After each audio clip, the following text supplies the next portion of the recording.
I turned a garden disaster into something delicious. Check it out.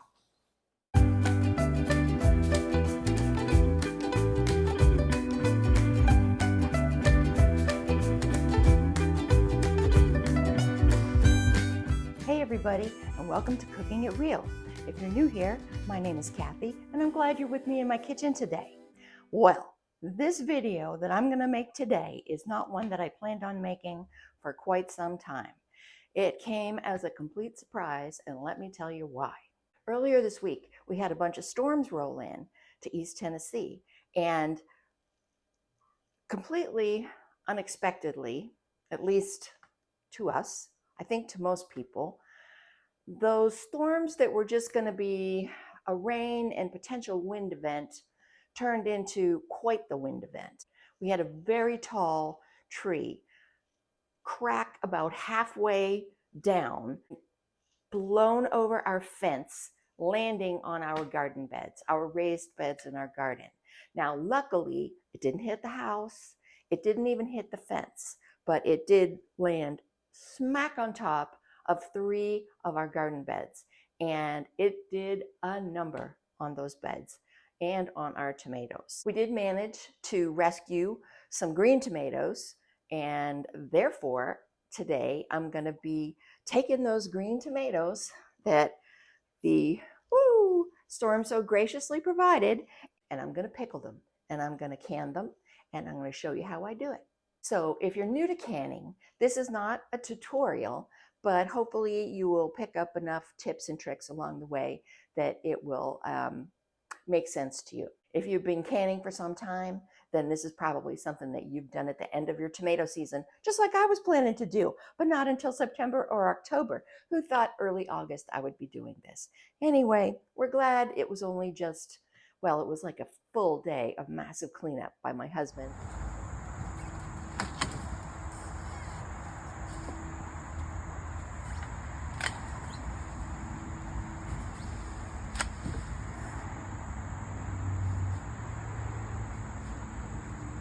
And chainsaws and saws and all that kind of stuff. But here I am in the kitchen, and I'm going to pickle these for you, and let's get going. The first thing we're going to do is make our brine.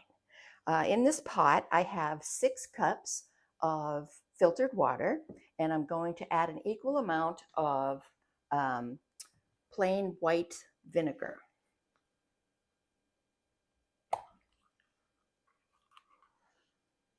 So 6 cups of vinegar.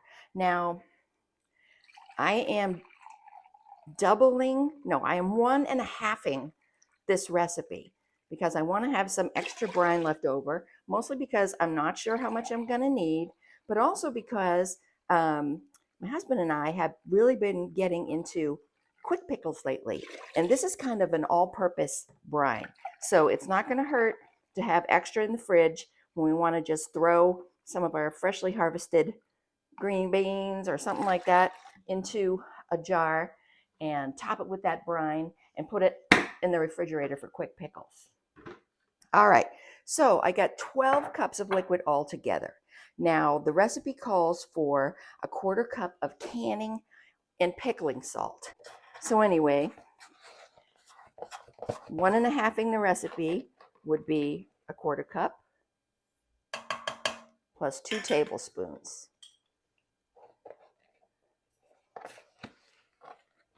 1 and 2. All right. And then we're going to add the same amount of sugar, just regular white table sugar. Now, if you don't have canning and pickling salt, it's not crucial. You can use kosher salt. You can use pink Himalayan salt. You can use Redmond's real salt. The only salt you don't want to use is a iodized table salt. 1/4 cup. And 2 tablespoons. 1 and 2. Now we're going to get this on the heat. We're going to have it on medium. We're going to bring it up to a boil. I'm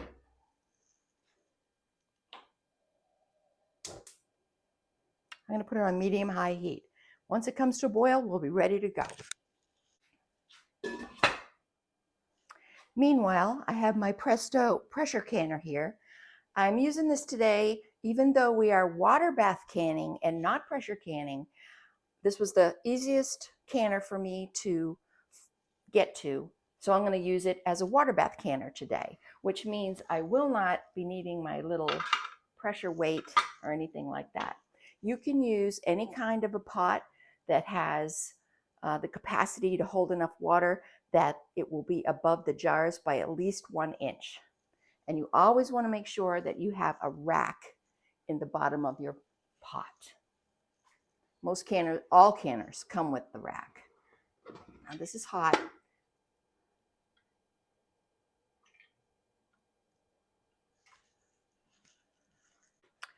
I have 9 pint jars in the canner that I washed and put in to the water, brought the water to a boil, and sterilized them by boiling for about 10 minutes and then turning off the heat and then just leaving them in this hot water until we're ready to use them. And while we're waiting, let's prepare our vegetables.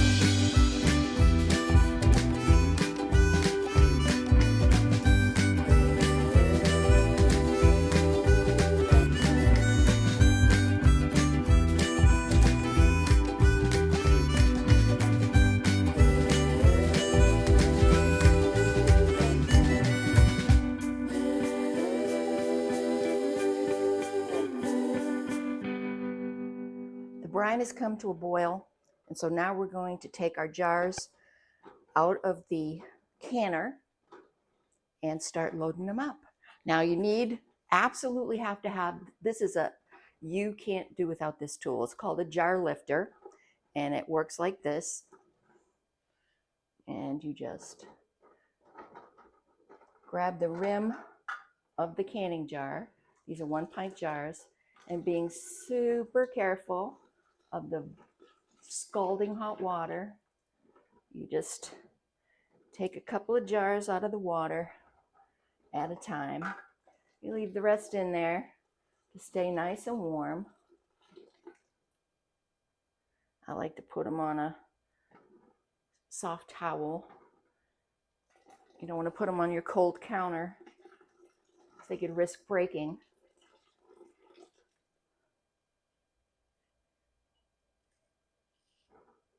Let's do 4 to start. I have 9 jars in here. That's what will fit comfortably. 9 pint jars. And we'll just see how far we get with all of that. All right.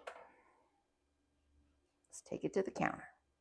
Now we're going to start loading up these jars by adding 1/8 of a teaspoon of a product called Pickle Crisp to each jar. It's calcium chloride, and it is supposedly to make your canned pickles stay crisper.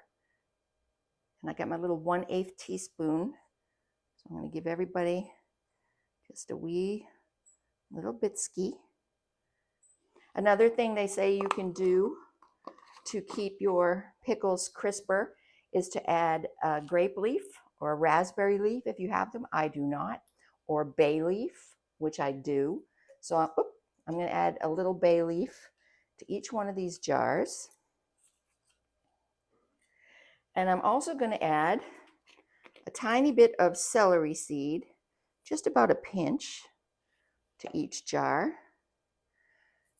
My husband and I have really been enjoying the celery seed in our quick pickles, so why not add it to these? My next addition is going to be a pickling spice mixture that I got from my sister-in-law about a year or so ago. And let's see if I can show you up close. Hang on. Can you see all those goodies in there? It's a lot of the typical pickling spices. There's mustard seed, coriander, I see some dill seed, maybe a couple of little pieces of broken cinnamon stick, really small. What else? Oh, I don't know. Let's see. Oh, it looks good though. It smells good. Anyway, I'm just going to add about a teaspoon of that to each jar. And just like whatever the jar gets, the jar gets. Not going for anything major here. Woo, but it doesn't have any peppercorns. I say it doesn't have any peppercorns, but no, I don't see any. So I'm just going to add a few peppercorns into each jar, like 3 or 4, 5, something like that. Oh, my gosh, I'm such a wimp. Anyway, now we're going to start filling those jars. And I've already chopped up all my ingredients. I have my green tomatoes. I have some peppers from the garden, banana peppers and pepperoncini peppers. I got some garlic from our garden, jalapeno from the garden, and these are Vidalia onions. So I'm just going to add a little bit of everything to each jar to start with. Just kind of try to spread it out a little bit. I cut these into kind of big-ish pieces, so I don't really know how that's going to go. I'm going to have to play this by ear. Some of the pieces are bigger than others. We'll just have to see. I got 9 jars because I'd rather have too many jars than too few. Put a couple peppers in each one. One little jalapeno bit. One. Let's throw in a little garlic. 1. This one's going to get a big one. There we go. And now more tomatoes. And what we're going to try to do is, we want to fill these jars as much as we can with the tomatoes. And then we're going to top it with the brine. And we're going to fill it to within a 1/4 inch headspace. Now, if you're new to canning, what the headspace is the amount of space between the top of whatever product you're putting in your jar and the top of your jar. Okay, so a 1/4 inch is going to be, I'll show you it in just a minute. A 1/4 inch is going to be basically from the top of the jar to this first little line here. So when we put the brine in, we're going to fill it up to just to that spot. All right, I'm going to add a little more onion just because I can. And anything that we don't use, we will save and make quick pickles. Quick pickles. Pickle, pickle, pickle. We've been eating those pickles on the daily, and they are so good. Now, some of the tomatoes that I cut up had started to blush, which means that they had started to put on just the tiniest little bit of color, and you can see that they're softer than the regular green tomatoes. And I think I'm just going to choose to put those off to the side and not use those. But you can add whatever else you like. A little more pepper in that one. More tomatoes. I think I'm good. You know, if you're preparing your jars, if you know you can fit 9 pints in your canner, and you think you have enough for like 6 pints or so, or even 7, do a couple extra cans. You know, better to just, rinse the cans out and store them for the next time than to be there with all this extra product and no cans ready. You know what I'm saying? So that's the way we like to do it. Okay, let's get these ones out of here. I think that's kind of good. There. Nice. I'll put just a little bit of onion on the top because I got plenty of that. All right, now let's get that brine. This stuff is hot, hot, hot. So be very careful. Now I have my canning funnel. I'm going to put that right in there. Grab my ladle.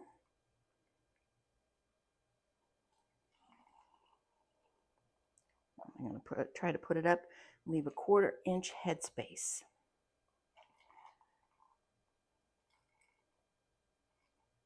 That's about right.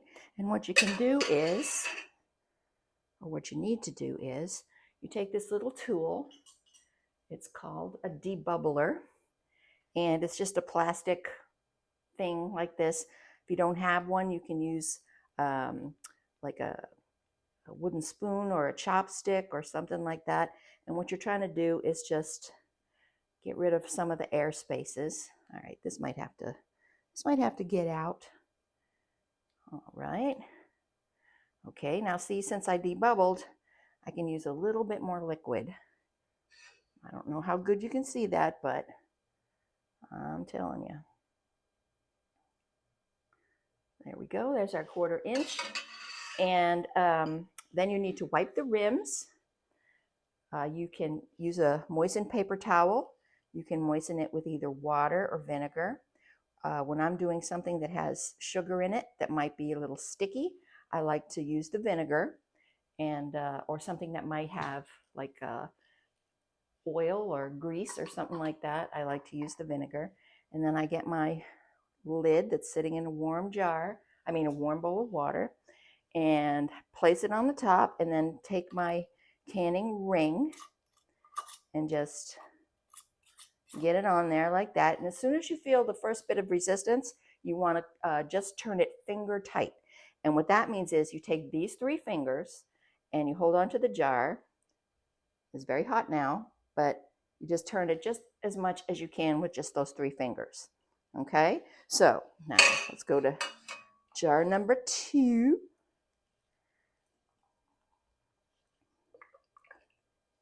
Ooh, so vinegary in here. Oh, almost there. There we go. I think that's it. Let's see. We can debubble and then make ourselves some more room.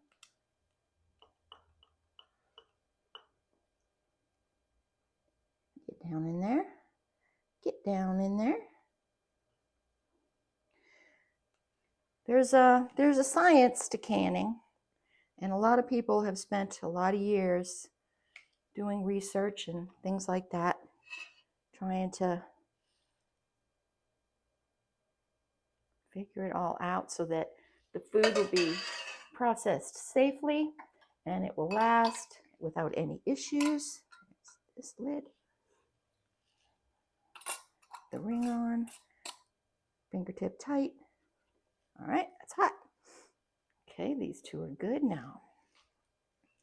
And once we get these 4 filled, we're going to bring them back over to the canner, put them in the canner, and take out 4 more jars. Next 4, we start with an 1/8 teaspoon of pickle crisp, which I've never used before, and I'll tell you what, if you have used pickle crisp in the past, let me know what you think. Does it work? Is it as good or better as a bay leaf or grape leaf or anything like that? I will let you know my findings when these pickles are done and they've let to set for a little while. Everyone's still going to get a bay leaf though, just to be on the safe side.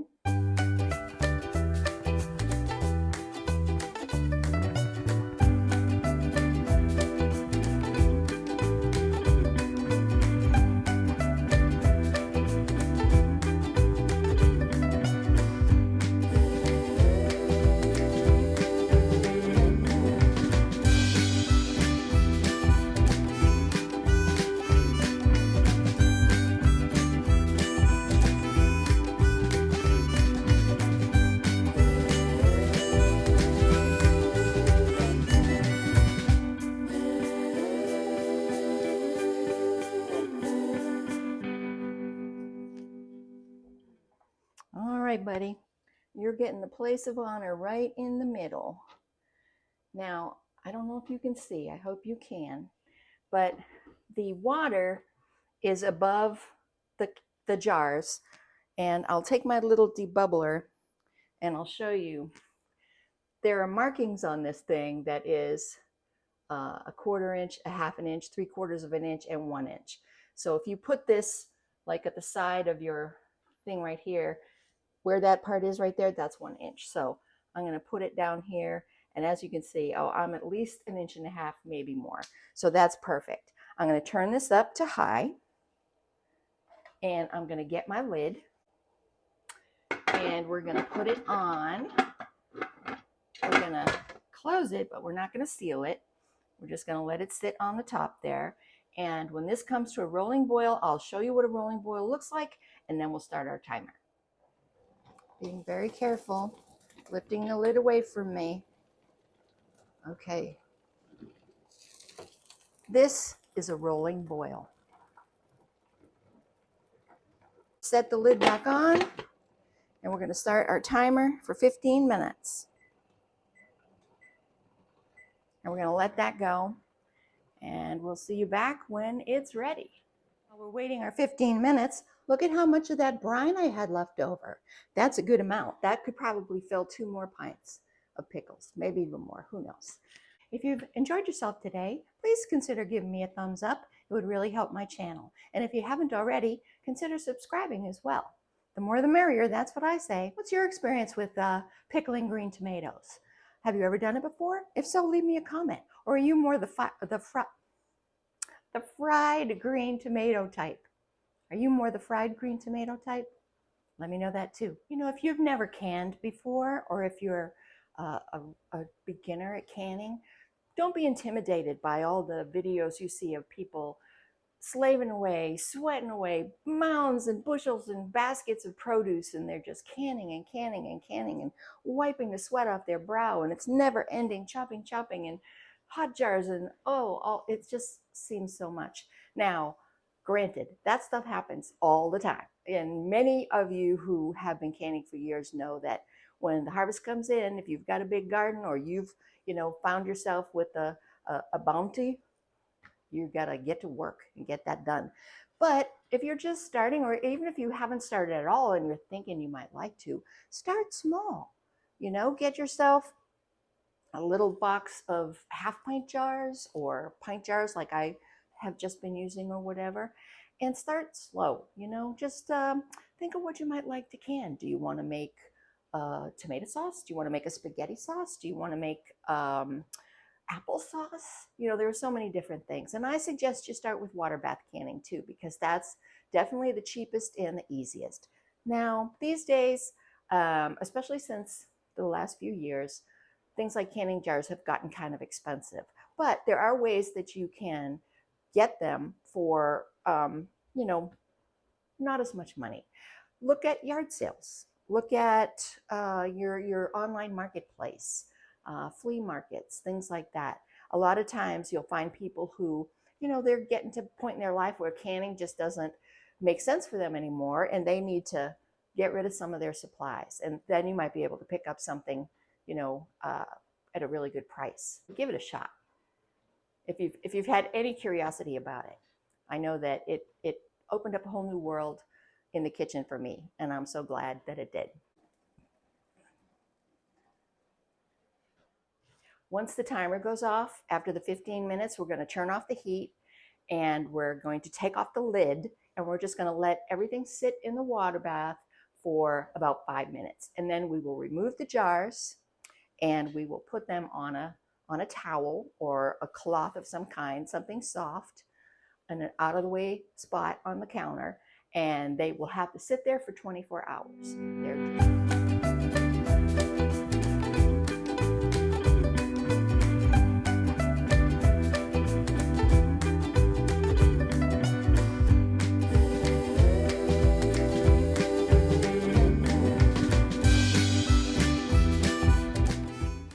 We'll be back in a couple of weeks to see how they turned out.